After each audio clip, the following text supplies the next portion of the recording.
pelajaran berlangsung. Yang kedua, yang kata kalian lebih dari 6 jam.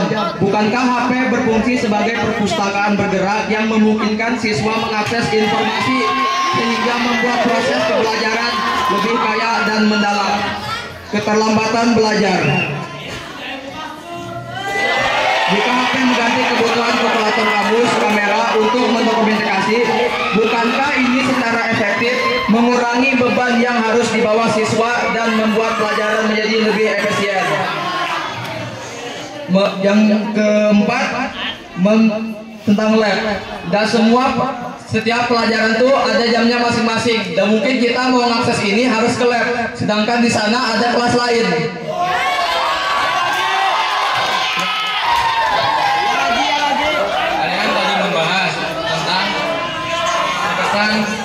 Bahwa HP itu tidak boleh. Ini masalahnya tujuan, bukan larangan. Di manajemen masalahnya bukan pada alat atau teknologi yang digunakan, tetapi bagaimana seorang siswa mengelolanya dengan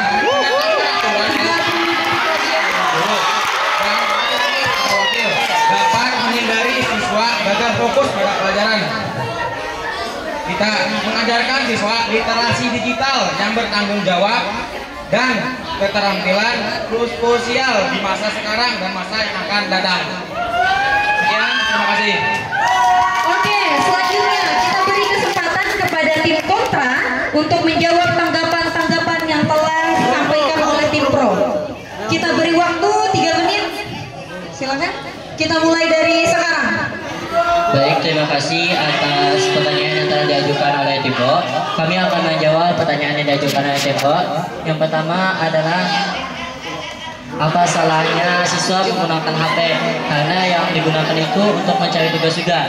Salahnya bukan pada tugasnya, tapi pada dampak sampingnya. Saat membuka HP untuk tugas, siswa mudah tergoda membuka hal lain seperti sosmed, game, dan lain sebagainya. Selain itu, sekolah sudah menyediakan komputer dan buku sebagai sumber belajar yang lebih fokus dan aman. Walaupun sumbernya tidak tersedia atau tidak mumpuni, memang benar kami akui jumlah komputer di lab terbatas. Tetapi itu bukan alasan untuk membawa HP ke sekolah. Justru keterbatasan fasilitas di sekolah bisa diatur dengan sistem jadwal bergilir, sehingga semua siswa tetap mendapat kesempatan belajar teknologi di bawah pengawasan guru. Selain itu, tujuan utama belajar di sekolah bukan sekadar menggunakan alat elektronik, melainkan memahami materi dan membentuk karakter diri sendiri. Selanjutnya kami juga ingin menjawab pertanyaan dari tim pro yang mengatakan HP dapat menjadi media digital. Tidak semua siswa menggunakan HP secara bijak. Justru banyak kasus di mana HP membuat siswa tidak fokus dan ketagihan game atau media sosial. Sekolah sebaiknya menggunakan komputer laboratorium yang bisa diawasi guru, bukan HP pribadi yang sudah dikontrol. Sebagaimana di argumentasi kami yang pertama tadi, kami menyampaikan dari hasil dari jptam.co.id di sebuah penelitian yang dilakukan Universitas 19 Maret Fakultas Keguruan dan Ilmu Pendidikan FKIP di SMA Negeri Kolaka 1 tahun 2025 menemukan bahwa kebebasan penggunaan di sekolah berpengaruh terhadap hasil belajar mata pelajaran PPKN. Selanjutnya kami juga ingin menyanggah HP juga bisa digunakan untuk belajar mandiri. Tapi bukankah belajar mandiri bukan berarti harus menggunakan HP? Justru belajar mandiri berarti bisa fokus tanpa bergantung pada gadget. Siswa harus dilatih untuk mandiri berpikir, bukan bergantung pada mesin pencari. Bukankah salah satu 7 kebiasaan anak Indonesia hebat adalah berpikir kritis? Bukankah menggunakan HP tidak melatih kita untuk berpikir kritis, juga membuat kita bergantung pada teknologi? Selanjutnya kami juga ingin menambahkan pernyataan tim pro, HP membantu mencari informasi pelajaran. Kami akui memang benar HP bisa digunakan mencari informasi, tetapi itu tidak terlalu efektif. Saat jam pelajaran berlangsung, seringkali siswa-siswa justru membuka situs yang tidak relevan. Lagi pula, guru dan buku pelajaran sudah cukup sebagai sumber utama belajar. Jika butuh riset tambahan, bisa dilakukan di luar jam pelajaran dengan bimbingan guru. Cukup sekian dari kami, terima kasih. Masih ada 10 menit lagi, masih mau ditambahkan? 10 detik lagi? Sudah ya? Sudah, oke. Sekarang kita kasih sebelumnya tepuk tangan dulu untuk tim kontra. Oke, mana tepuk tangannya untuk tim pro? Oke, selanjutnya kontra untuk menanggapi argumen dari tim pro. Kami beri waktu 2 menit tanggapan.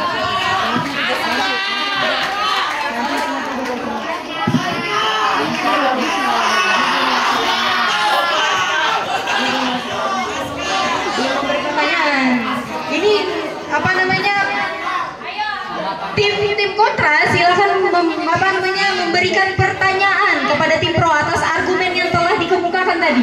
Oke? Kita beri waktu 2 menit dari sekarang. Terima kasih atas waktunya. Berdasarkan argumentasi tim pro tadi, kami ingin menyatakan beberapa pertanyaan. Yang pertama, bagaimana kita bisa menjamin siswa tidak akan berdistraksi oleh media sosial, notifikasi atau permainan saat seharusnya fokus pada pelajaran? 2.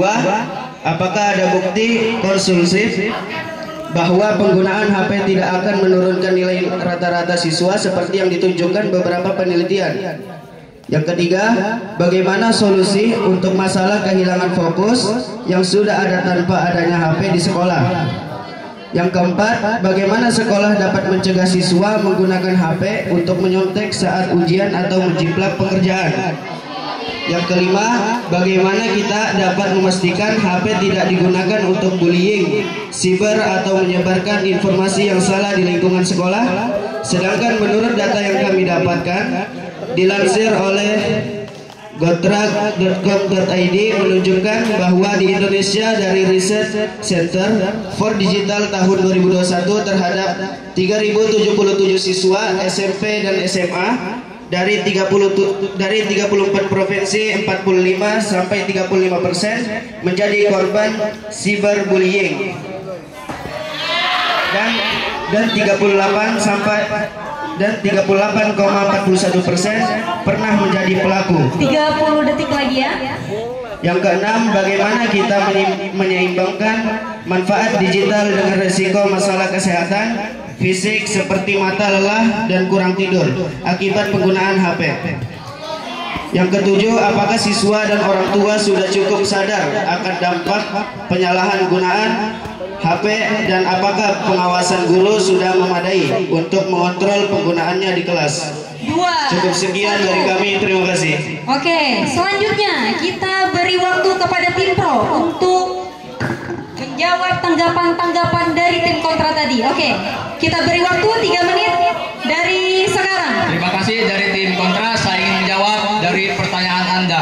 Tadi kata kalian, bagaimana siswa menggunakan HP di luar jam pelajaran?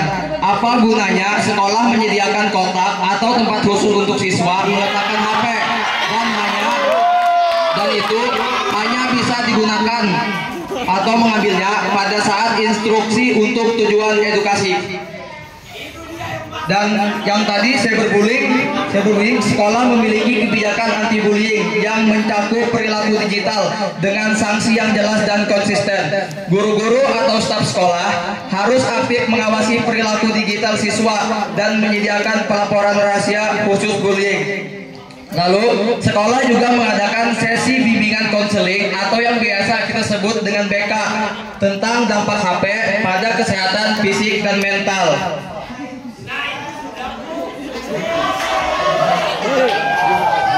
Jika menjadi kesempatan siswa menggunakan HP untuk menyontek, jika terbukti menyontek, guru berhak menyita perangkat tersebut dan memperlakukannya sesuai aturan sekolah yang tergantung kecurangan yang dilakukannya.